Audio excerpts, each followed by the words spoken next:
say, take my hand. Follow me, I'm all for you. Today, let me tell you how God is so funny. So first of all, my kids are very artsy.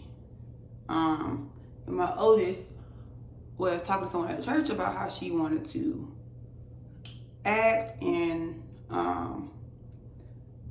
the guy came up, he was like, hey, your daughter said she wanted to act, why don't you reach out to so-and-so at church, tell them she interested. So boom, me being a supportive parent, y'all, I go email and I'm like, hey, you know, I don't know how I missed the email about y'all needing actors for certain stuff, because like our church is very like, I don't know the word I want to use, but like they make it fun. That's basically it. They make it fun. So we have like during service they'll show like little skits or whatever they came up with.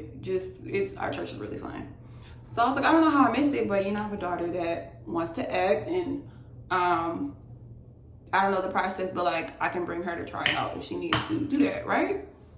So like almost 2 weeks go by, y'all, I don't hear nothing. And I remember thinking like, dang, well, maybe they just busy or whatever. Or maybe they don't need no actors, I don't know.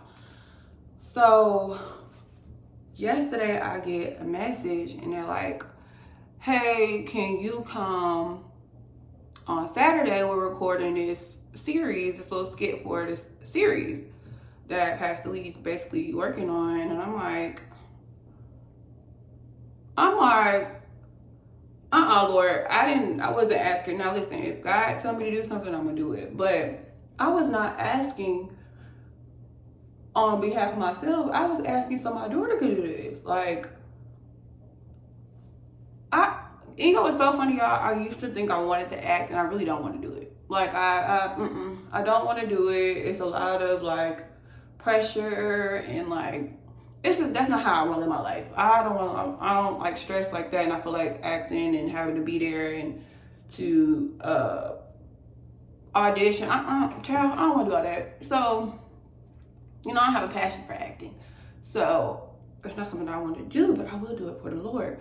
But so this is my plan, y'all.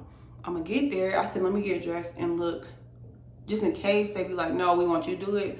But my goal when I get there is be like, oh, you know, I don't mind doing it, but I was really asking for my daughter because she's the one that wanted to do it. But I'll do it if the Lord telling y'all to tell me to do it. But like, I don't want to do it. So, but I said I'm gonna go ahead and look presentable just in case they be like, yeah, we didn't want you to do it. You know what I'm saying? So, but I'm praying they don't say that, y'all, because I really don't want to do that. You know what I'm saying? So, my throat itching.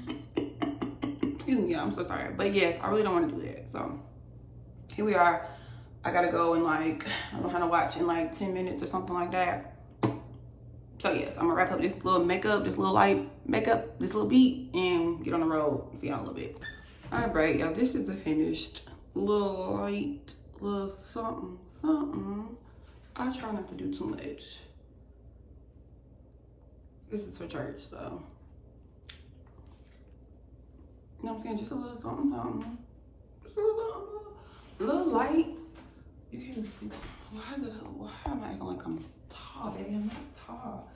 Yes, it's a light little something, because, you know, solid shirt. Right? Anyway, all right, gotta go bye, y'all.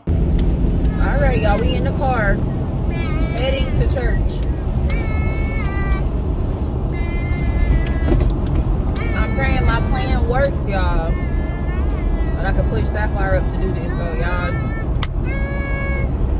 see what happens. That's it, Scott.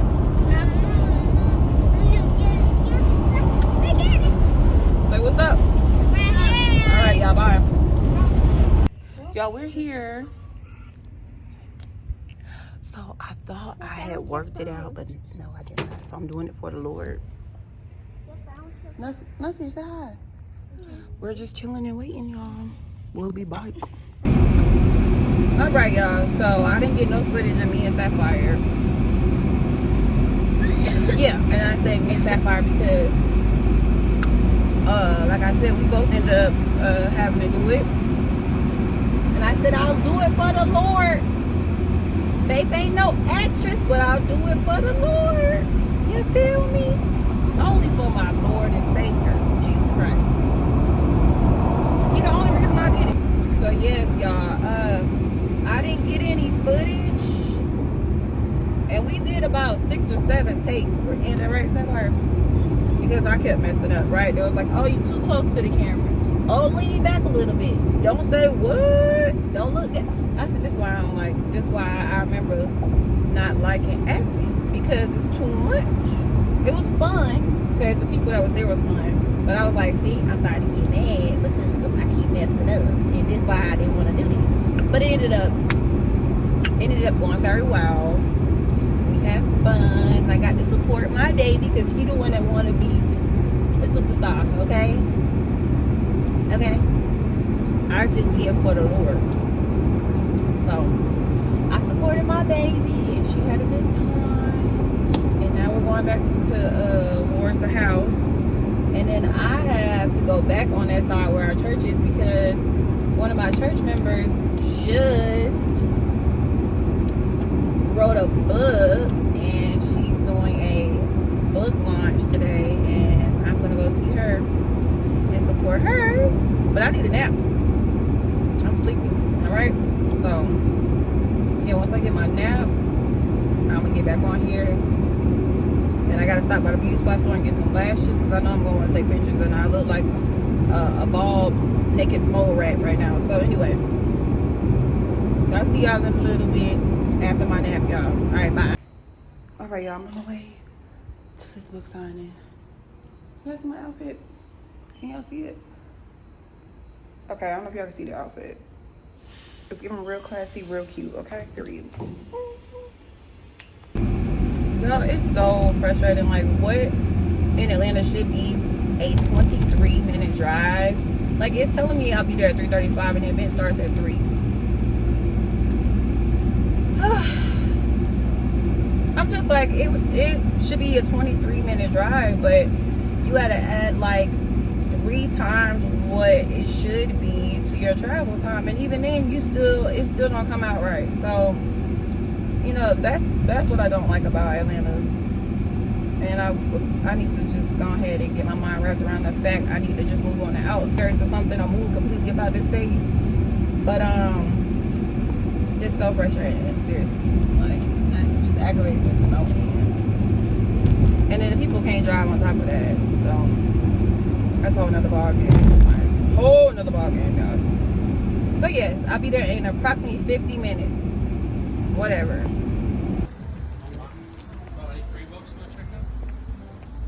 I don't need to study the probably did not choose initially, and I'm glad I did. Because to be honest, it's the chapter that's the most relevant in my life.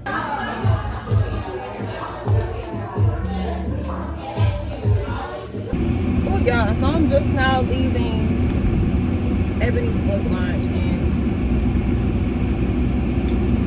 there was a speaker there, and I don't remember names, y'all, so that's how y'all know this man. I was so convicted, and I heard God telling me to speak in that moment, and I couldn't. I was just like, I can't speak in front of all these people. I'm like, Lord, I'm gonna just go and tell him after he get done talking. But he was talking about, like, when you grieve, right? He was talking about how he lost his father and how he had to, you know, he kept basically diving into work, and so 14-15 years go by, he realizes he hasn't grieved properly, and you know, he just, all this pressure he had on himself about who he wanted, like this facade, right? He wanted to appear this way to the public, but that wasn't true to who he truly was. And he said he had to learn to embrace all things, all things, good and bad, right? And so I just thought about my own personal life. You know, it's amazing when God puts you in certain rooms because he wants you to hear something, and whatever stirs your spirit is the message that God is trying to tell you. And I was so convicted, my heart was beating so fast, my God, and it just was like, Lord, I hear you. I have to be authentic. I have to be have to understand that everybody's walk is different, and who you want me to speak to, I have to be obedient to that. So it just was so good because he talked about being homeless. He talked about being vulnerable and the pride you have when you don't want to share those moments, but those are the very things that connect us to people. And I was, later on as it wrapped up, I was telling him, like, you were speaking and I was so convicted and I had to come and tell you. And he was like, what's so crazy is he had been swamped with work and he hadn't had an opportunity to talk to people in the capacity that he did today. And he was like, and it was kind of taking away that fire. And he was like, but you coming up talking to me lit the fire. I said, it had to be God. I said, because I didn't know that, right? But I knew that before I left, I had to come talk to you. Like, God had put that on my spirit. And it's just, I was telling him, like, I've experienced homelessness. I was pregnant. I had my 2 older girls, and I was pregnant with my son, and I was telling him the pride in me because of my reputation back home, who I was back home. Oh, yeah, I'm sweating on my shirt. Who I was back home. That the pride from who I'm supposed to be to people wouldn't allow me to tell people, hey, my mom passed. I don't know how to manage these emotions. I don't know how to manage being a single mom. I don't know how to manage not having support. I don't have these tools financially, how to manage my money financially. So I found myself in this space where I realized I didn't have a lot of skills, and I relied on my mom a lot for everything. And so in this moment, my support system was gone, and I had to adjust, and I didn't know how to do that. And so I found myself homeless, right? People don't know that, you know, because there's, you know, and I was telling him, I'm like, people are going to judge. He said, yeah, people are going to judge, but who cares, basically? Like, that's your story, that's your testimony, and you're going to speak to someone who can relate to that. Everybody can't relate to your story. That's why it's yours. And so, this is the first time I've really, truly talked about this publicly because of the fear of being judged, the fear of, oh, she's not perfect. Because I tried to have this facade on where, not even a facade, I just didn't want people to know the personal struggles of my life. So I guess not, in a way, it's still a facade. It's like we all go through stuff, but I just felt like people didn't know, they didn't need to know that part. But it's like, well, if God's gonna truly use you and you're telling God to use you, but you won't be vulnerable for people to hear your story and for you to impact them, how's he gonna use you? How's he gonna use the version of you that wants to pretend they didn't go through anything? So, you know, there's that. And so here we are. I'm speaking my truth. And I don't know exactly where this is gonna go, but I don't know, they just gave me, like I told myself, I'm just so inspired by that. So yeah, I'm on the way home. I don't know, this self-discovery path God has me on, y'all. I'm just soaking up everybody's advice, and then I'm taking the pieces that really resonate and I'm applying it to my life. And we just seeing where God's taking me. But the book launch was great. I had the book. Y'all go get it. I'm excited to read it. I'm so excited to read it. Ebony is dope. So I'm excited to read this book. And she signed it. Oh, cool. So yeah, I'm excited to read the book. I can't wait to get into it and give her some feedback. But now I'm on the way to get my kids. I got them some little treats. Y'all had sweat out my clothes. I don't know why I sweat like that. We are out of service, y'all. Not there. We're out of service. We are in line waiting on some ice cream.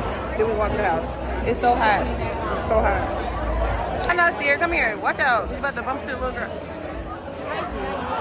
We waiting in line. Hello, pretty. We waiting in line for some ice cream. Which one you getting? I get like the strawberry apple. Come back here, baby. I want one too. Which one you getting? Y'all, we're just now coming from church, and we got a chance to see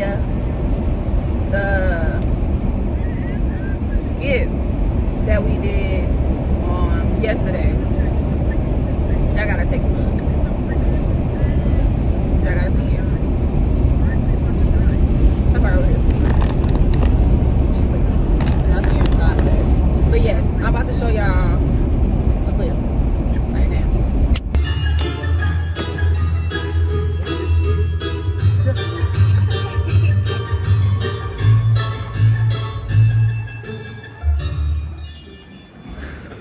We on the way home. I think what? Well, Sapphire wanted Dino Nuggets mac and cheese. Sapphire wanted chicken Alfredo. But I could do some Dino Nuggets mac and cheese because that's much, much easier. Why is my seat so close up? I feel like it's like close. There we go. So I could do some Dino Nuggets. It don't make me know. Never mind. And some waffle fries and mac and cheese. But yes, y'all, we on the way home. Very good sermon. Pastor Lee talked about mental illness, and especially in the black community. And surprisingly, we found out that kids as young as 5 have either committed suicide or attempted. And I did not know. That's like, it was shocking for me because my baby is 5. And I'm like, to imagine somebody so young wanting to end their life so young, it's just, wow, it's just crazy. It's crazy. So yeah, that was pretty shocking to find out. But I'm glad we were talking about it in church. That was the whole reason of us doing like the taboo skit, was kind of touch on topics that not enough churches want to talk about. They don't want to have those hard conversations. And it's like, if the church can't have it, and you can't feel comfortable enough in church, then where can you have it at? So yeah.